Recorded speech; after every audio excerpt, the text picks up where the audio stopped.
démocratique du Congo, la stabilité, c'est aussi la stabilité des institutions. Et Joseph Kabila, gouverneur, vient d'être destitué et pourtant,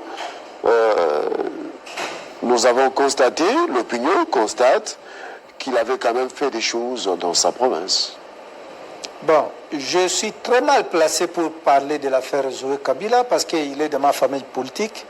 Les gens risquent de dire que je serai porte-parole ou avocat, mais néanmoins, le droit à la défense, c'est un droit constitutionnel, consacré pour notre pays.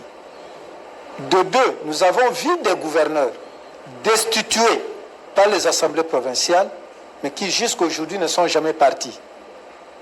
Mais comment aller encore faire partir un autre pendant que les anciens, vous ne les avez pas fait remplacer? Tous ceux qui ont été destitués, il n'y a pas eu organisation d'élection. La CENI aujourd'hui où nous parlons n'existe pas. Quand on va les destituer, à quand l'élection? Vous vous souviendrez qu'au Congo central, il y a un gouverneur qui était destitué et que même la Cour constitutionnelle avait déclaré quitter les fonctions. Il est là. Vous vous rendrez compte, au Congo et au Maïndombe, il y a des gouverneurs qui avaient démissionné sous pression de motions de censure, qui sont retournés dans leurs fonctions par le même régime.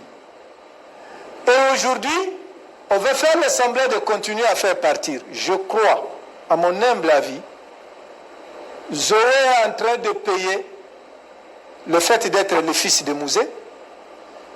D'autre part, le fait d'être le petit frère de Joseph Kabila. Garder ce nom dans les institutions où on ne veut pas de vous, c'est un peu compliqué. Vous savez, quand on veut bien gifler un adulte, il faut attendre qu'il soit piqué par un moustique. À ce moment, vous lui donnez la gifle possible que vous attendiez. Quand il va crier pour chercher à revendiquer, vous lui dites, voilà, c'était pour écraser le moustique. Sinon, ce serait une bagarre. Est-ce que ce n'est pas un règlement de compte avec la famille Kabila, avec la famille FCC, les principes de déboulonnement, nous l'avons suivi. Est-ce que ce n'est pas la continuité?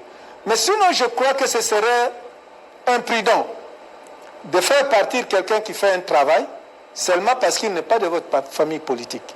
Vous savez, le meilleur travailleur n'est pas ton cousin ni ton oncle. C'est celui qui atteint les objectifs que tout le monde attend. Il faut vous méfier de la saleté de la poubelle. Vous pouvez bien dire que dans la poubelle, ça pue, on ne peut pas y rester. Mais les safoutiers qui poussent dans la poubelle, quand ils donnent des safous, vous ne les jetez pas, vous les mangez. Mais c'est sorti de la poubelle. Donc, si un bon travailleur est de FCC, je pense que le mieux, ce n'est pas de le jeter parce qu'il est de FCC. Contentez-vous des produits de son travail. C'est ce que je pense. Alors, le gouverneur militaire nommé, parmi